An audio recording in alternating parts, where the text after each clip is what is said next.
तो आज का टॉपिक है हमारा another formation of exciting candle. जो एक्साइटिंग कैंडल होती है उसका एक अलग से एक फॉर्मेशन होता है। वो कैसे होता है ये आज सीखेंगे।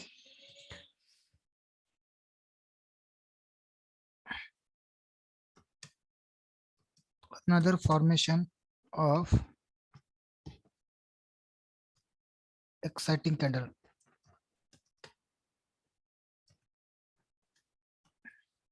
ये है हमारा आज का टॉपिक। तो वो क्या है, कैसे होता है, ये सीखेंगे। हमने इससे पहले सीखा है कि ये एक एक्साइटिंग कैंडल होती है जो कि बेस नहीं है, यानी जो बॉडी है वीक से ज्यादा होती है, और ये एक बेस कैंडल होती है डिमांड जोन के लिए, और ये एक एक्साइटिंग कैंडल होती है। तो ये होगा हमारा डिमांड जोन। ओके, तो इसमें ये दोनों जो है एक्साइटिंग कैंडल है। एक पहले वाली लेग इन भी एक्साइटिंग कैंडल है और लेग आउट भी एक्साइटिंग कैंडल है।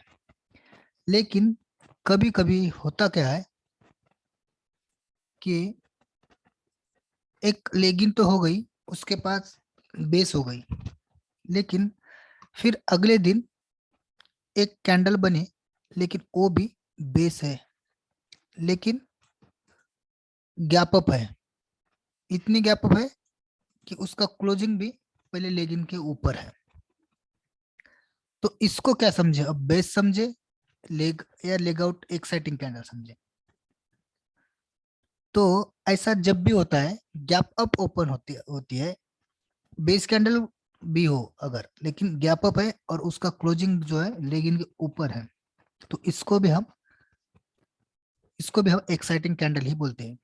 होता क्या है, जो बैकग्राउंड में ये भी प्राइस यहाँ से यहाँ तक गई होती है, इसका भी अगर बैकग्राउंड देखा जाए तो ये कैंडल यही से गई है इधर से, क्योंकि कल यहाँ तक था प्राइस, लेकिन बैकग्राउंड में जो भी बाइंग हुई है उसकी उसकी वजह से वो गैप अप ओपन हो गया, और इतना गैप अप ओपन हो गया कि पिछली जो लेगी नहीं उसके भी ऊपर क्लोजिंग दे दी। अगर ये इनविजिबल रहती है, लेकिन ये ऐसा होता है बैक पॉप में, ये वही होती है एक्साइटिंग कैंडल, इसलिए हम इसको भी एज अ एक्साइटिंग कैंडल लेते हैं। ये जो है एक्साइटिंग कैंडल के जैसे वर्क करती है, वर्क लाइक अ एक्साइटिंग कैंडल।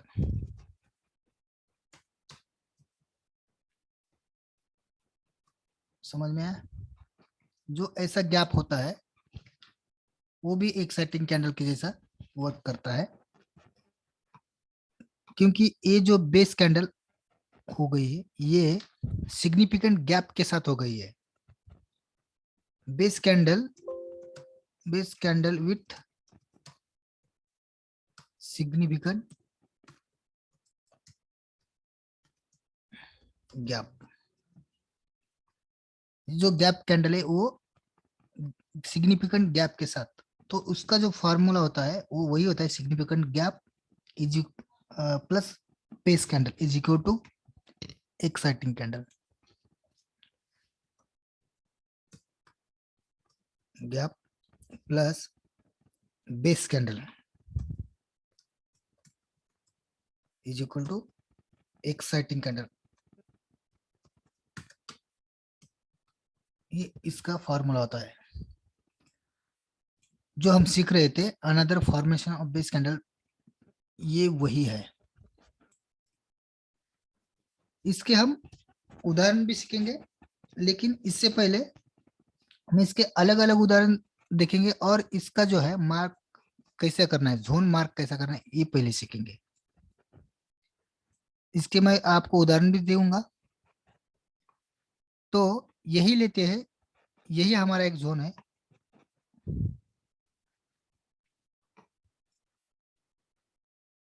हम यही जोन लेते हैं, डिमांड जोन के लिए यही लेंगे ताकि आपको समझने में और आसान रहे। समझिए ये एक जोन है हमारा, अब इसको मार्क करना है। हम यहाँ एक कैंडल और बढ़ाते हैं ताकि समझे कि अगले दिन भी ये जो प्राइस है ऊपर जाता रहा, कंटिन्यू रहा है।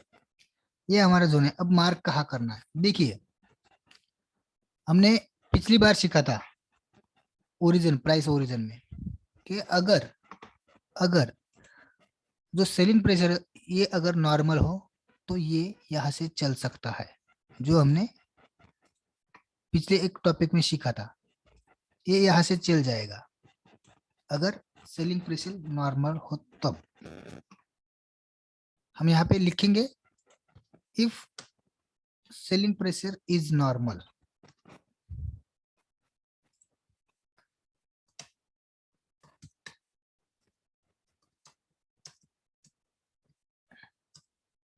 The zone will be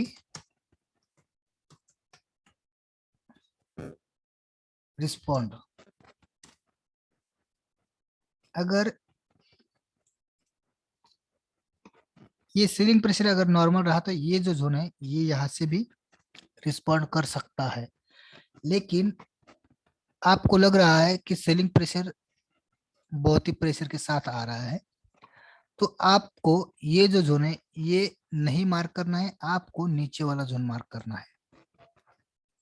जो 2 नंबर का जोन है यही आपको मार्क करना है, ताकि प्राइस जो है ओरिजिन में आए और फिर से चले, यही करना है। तो यहाँ हम ऐसे लिखेंगे इफ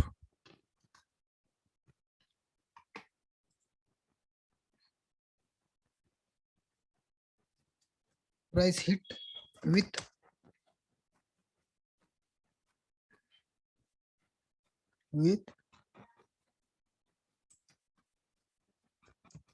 मोर सेलिंग प्रेशर।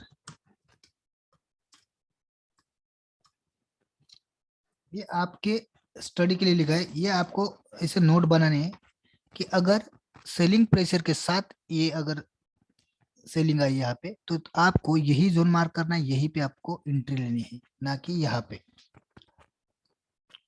कभी भी कंजर्वेटिव रहना है, एग्रेसिव नहीं रहना है। एग्रेसिव हो गए तो आपके ज्यादा से ज्यादा जो स्टॉक है, ज्यादा से ज्यादा जो ट्रेड है वो स्टॉप लॉस हो जाएंगे। इसीलिए आपका जोन पहचानिए, आपकी जोन की स्ट्रेंथ पहचानिए और ज्यादा से ज्यादा कंजर्वेटिव रहिए। आपको लगेगा कि अगर एक बार प्राइस ऊपर गई तो नीचे कब आएगी, लेकिन आती जरूर है। देखिए इसका मैं उदाहरण में दूंगा आगे। इससे पहले मैं हम गैप की बात करते हैं। याद है कि ये मुथूट फाइनेंस है, यहाँ पे एक बेस कैंडल फॉर्म हुई है, लेकिन वो गैप के साथ हुई है, लेकिन बेस ही है लेकिन गैप के साथ हुई।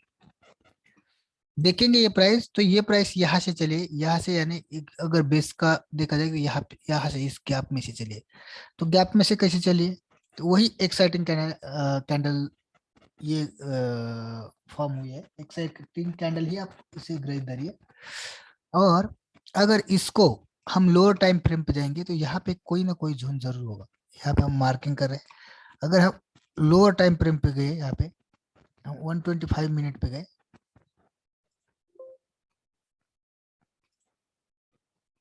हम यहाँ पे 125 मिनट पे गए,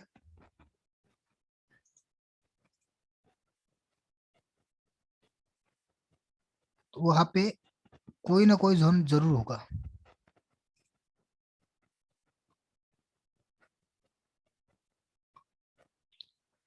कहा गया हमारा जोन बहुत पीछे है, शायद पीछे रह गया।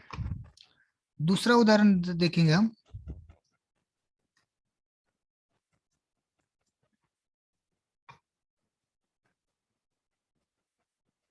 उदाहरण बहुत मिलेंगे लेकिन आपको ढूंढने पड़ेगी।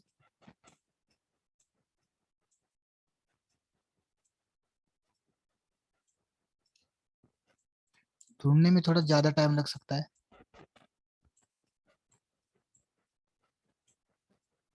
आप अगर ढूंढोगे आपको भी मिलेंगे सिग्निफिकेंट गैप के साथ, और वो चले भी है जोन। ऐसा नहीं कि वो नहीं चलते हैं, चलते भी है, लेकिन ऐसे बहुत कम बार मिलते हैं। इसलिए इस पे इतना भी ज्यादा ध्यान देने की जरूरत नहीं है। लेकिन कभी ऐसा हुआ कि जोन आपको अच्छा लग रहा है, प्राइस एक्शन अच्छा है, तो आप वहां पे एंट्री ले सकते हो, लेकिन कंजर्वेटिव रहने की ज्यादा सोचना चाहिए। प्राइस जरूर आता है। मैं अभी बोला था कि प्राइस, आप सोच रहे होंगे कि अगर हम नीचे कंजर्वेटिव रहेंगे तो प्राइस कब आएगी। देखिए, प्राइस कभी ना कभी जरूर आती है। इसका मैं आपको कुछ उदाहरण दे रहा हूँ। कुछ स्टॉक है, कुछ सभी स्टॉक नजदीक नजदीक सभी स्टॉक जो है, अगर कोविड का टाइम देखा जाए, कोविड का ये जो है, जो ये जो लाइन है ना, ये कोविड की टाइम की है। कोविड का जो मंथ था मार्च का, फर्स्ट वेव का, तब ये सेलिंग प्रेशर आया था। लेकिन ये सेलिंग प्रेशर कहाँ से गया? यहाँ पे से। यहाँ पे एक डिमांड जोन है, यहाँ से चला गया है। हम अगर कोई भी अगर लेंगे रैंडम,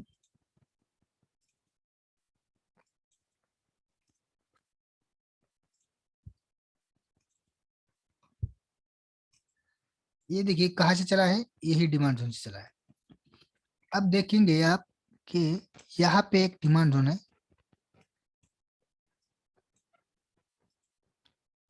लेकिन base base base base base leg out, अब देख रहे हो यहाँ पे। लेकिन इसका जो क्लोजिंग है, क्लोजिंग अच्छा है। तो जब कोविड के टाइम यहाँ पे प्राइस आया तो यही से चला है। आप देखेंगे तो आपको पता चलेगा कि यही से चला है। देखिए यहाँ पे टच करके ले गया है। अगर देखा जाए तो ये कैंडल है तब की, 30 सितंबर 2015 की है। 30 सितंबर 2015 के बाद 2020 में, यानी 5 साल के बाद यहाँ पे प्राइस आई है। आपको सिर्फ जोन मार्क करना है अच्छे से अच्छे। अगर आपका जोन अच्छा है तो कभी ना कभी प्राइस वहां पे जरूर आएगी।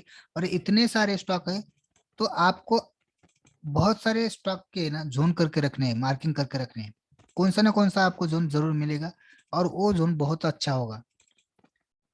आपका स्टॉप लॉस नहीं होगा। स्टॉप लॉस अगर नहीं लेना है तो आपको एक से बढ़ के एक जोन सर्च करने हैं, और ये आपको प्ले करने हैं। ये एक जोन है, यहाँ पे, यहाँ पे एक लाइन रखिए और यहाँ पे एक लाइन रखिए, ये जोन। लेगिन बेस लेग आउट, ये है मार्किंग कब की? 2009 की है।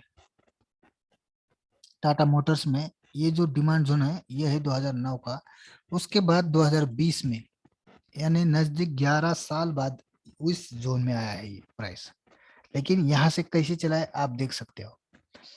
और इतना अच्छा क्यों चला है ये देखेंगे। इतना अच्छा क्यों चला है, देखिए। इस पूरे यहाँ से यहाँ तक, यहाँ से यहाँ तक है, पूरे ग्रीन कैंडल है, लेकिन बीच में एक रेड कैंडल है। यहाँ पे प्राइस ऊपर जा रही थी, फिर से रेड हो गई, यहाँ पे सेलर आए, और फिर से यहाँ से इतने सारे बायर आएगी, फिर से प्राइस ऊपर गई है। यानी इतने यहाँ पे पेंडिंग ऑर्डर बहुत सारे थे। तो वही ऑर्डर चले हैं 2020 में, और प्राइस देखिए कहाँ से कहाँ तक गई है। अब आप बोलोगे यहाँ पे ये भी एक जोन है, ये क्यों नहीं चला, यहाँ पे क्यों ना रुके प्राइस। लेकिन आप अगर हम मार्किंग करेंगे यहाँ पे, तो आप देख सकते हो ये ऑलरेडी टेस्टेड था। कब टेस्टेड था? ये है 2011 की। यहाँ पे देखेंगे तो यहाँ पे आता है 2011 की। जो 2011 में ये टेस्टेड हुआ था, 2010 का। तो ये ऑलरेडी टेस्टेड था, तो ये नहीं चला है। और उसके नीचे भी आप देखेंगे, यहाँ पे आप वो यही बोलेंगे कि यहाँ पे भी तो एक है, ये भी चला है, नहीं तेज है, ये भी चला है। देखिए ये मार्क किया हमने। ये ऊपर की लाइन डिलीट करते तब तक जब आपको समझ में आए, इसलिए। और नीचे भी करेंगे। ये देखिए ये जोन मार्क किया, ये भी चला है। देखिए यहाँ पे प्राइस आके फिर से चली है, लेकिन उतनी नहीं चली है। इसलिए वो नीचे की प्राइस जो है, यानी ओरिजिन जो था प्राइस का, उसी तक आई प्राइस, और वही से चली है। तो ये होता है प्राइस एक्शन, ये होता है origin of price action, origin of stock. इसलिए ये आपको ज्यादा से ज्यादा सर्च करके रखने हैं, आपको इससे इस पे ज्यादा से ज्यादा प्रैक्टिस करनी है। तो ये था हमारा टॉपिक आज का छोटा सा, जिसका नाम था another formation of exciting candle. तो अगला टॉपिक लेके आएंगे जल्दी, जिसका नाम होता है डिस्ट्रीब्यूशन ऑफ बाइंग।